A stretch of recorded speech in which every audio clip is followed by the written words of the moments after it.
তো যাই হোক, এবারে মিষ্টি খাওয়ার সময় এসেছে, কেননা বাংলাদেশ স্বাধীন হয়েছে। তো স্বাধীন হয়েছে যখন, যাই হোক, মিষ্টির দোকানে তো যেতে হবে, দেখি এবার মিষ্টি পাওয়া যায় কিনা।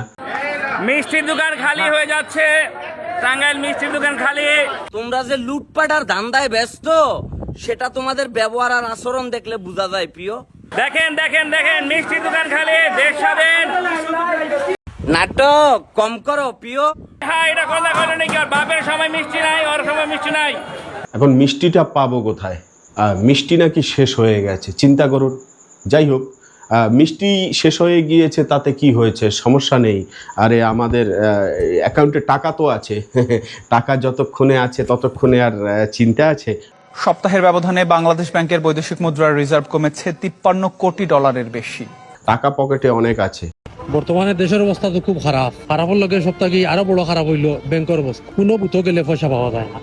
আমিও দুদিন যাই ঘুরলাম পয়সা তোলার লাগি।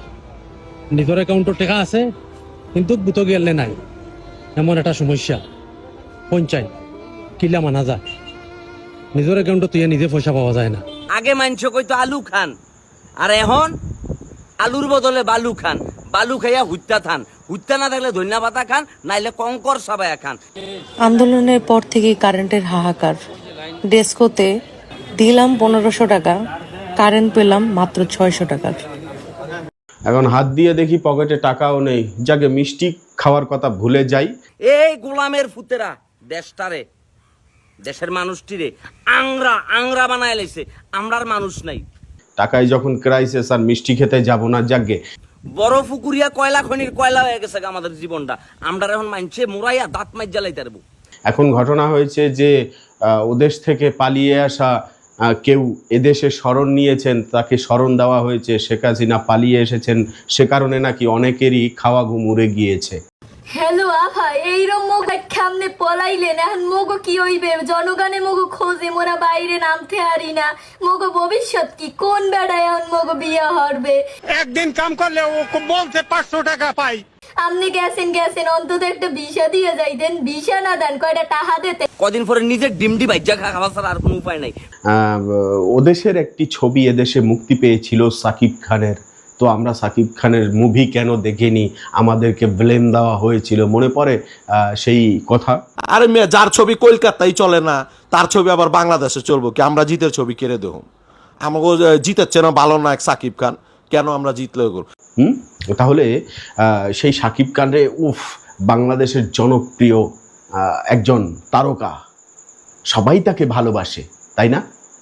সেনাবাহিনী গুলো যেগুলো আছে এগুলো খুব নাটক করতেছে, এগুলো বিশ্বাস করা যাবে না। আমাদের সেনাবাহিনীদের আরো আগে শেষ করে দিচ্ছে। চৌকো সেনাবাহিনীদেরকে এরা মানে একটা একটা করে তারা মেরে ফেলছে।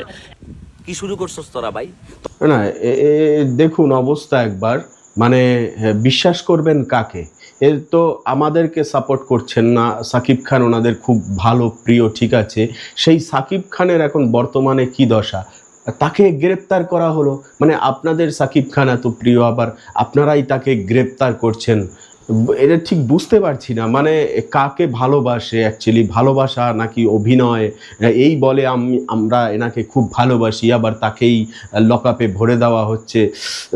মাথা গুলিয়ে যাচ্ছে। আমার অবাক লাগে, অনেক হিন্দুদের আইডিতে অনেক ফেজ আমাদের ছেলেফেলেরা, মুসলমানের ছেলেফেলেরা দেখা যায় কমেন্ট করে সেখানে তাকে গালিগালাজ করে, মালাউন এটা সেটা নানান খারাপ কথা বলে। দেশপ্রেম আমরার ভিতরে কেমনে আইব? আমরা তো দিন শেষে হতাশা। এখন কথা হলো যে ছাত্ররা জয় করেছে, দেশ স্বাধীন হয়েছে। এখন গণভবনে গিয়েছেন, সেখানে নিশ্চয়ই সেটা দেখার বিষয়, সেখানে ঘোরার বিষয়।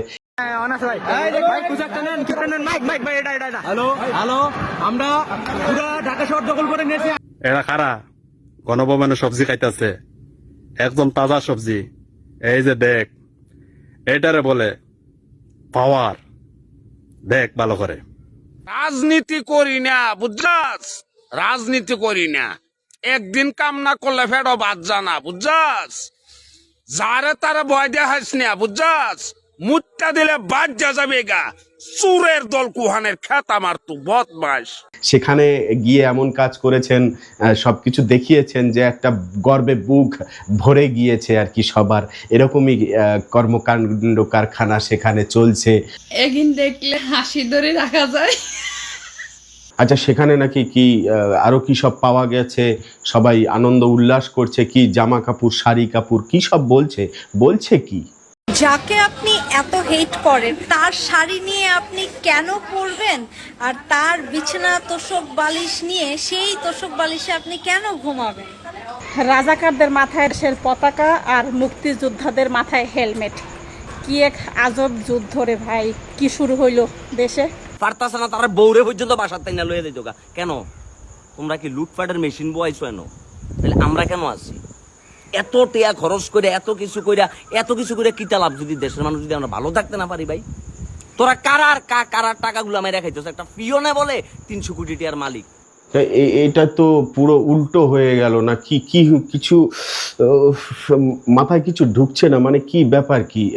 একটা দেশ স্বাধীন হয়েছে, সেখানে একটা এরকম কাণ্ড কারখানা, কি বুঝতে পারছি না। দেশ স্বাধীন হলো কি লুটত্ব রাজ চললো, কি রাজনীতি সব গুলিয়ে যাচ্ছে আর কি। রাজনীতি হচ্ছে কি হচ্ছে, ছাত্র আন্দোলন হচ্ছে কি, এসব কি পেঁচালো একটা বিষয় না, কিরকম জটিল বিষয়।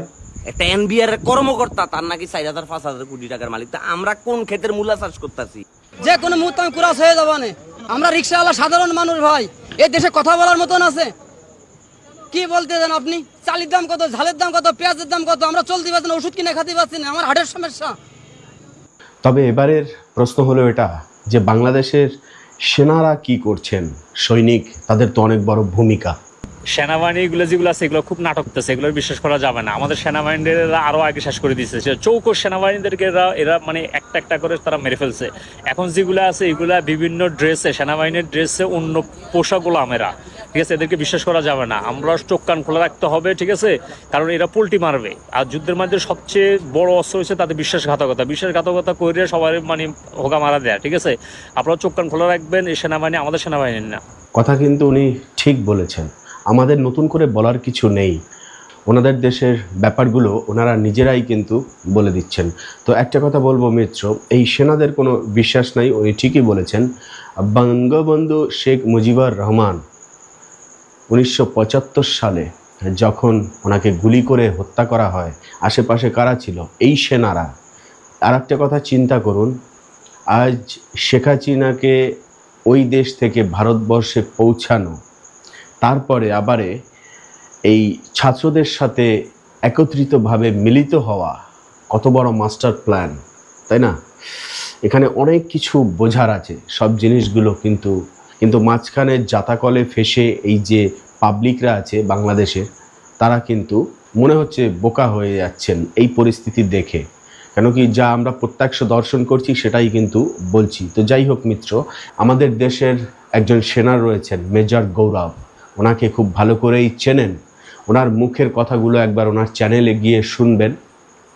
উনি বলছেন সব কিছুই কিন্তু মাস্টার প্ল্যান করে করা হচ্ছে এবং সেটা দেখতে হবে, কিছু করার নেই কারোর। এবং ভবিষ্যতে যদি কোনো রকম কোনো কিছু হয়, বিপরীত কিছু, তাহলে কিন্তু সেরকম ব্যবস্থা নেওয়া হবে। তাই বলছি, যারা ওদেশে আছেন সংখ্যালঘুরা নিশ্চিন্তে থাকুন। কম্প্যারিজনে তো যাবই না, তবে এতটুকু বলতে পারি যে ভয়ের কোনো আশঙ্কা নেই। আজকের এই ভিডিওটি ছিল এই অবধি। পরবর্তী ভিডিওতে আবার দেখা হবে, কথা হবে। সে অবধি ভালো থাকবেন, সুস্থ থাকবেন। রাধে রাধে।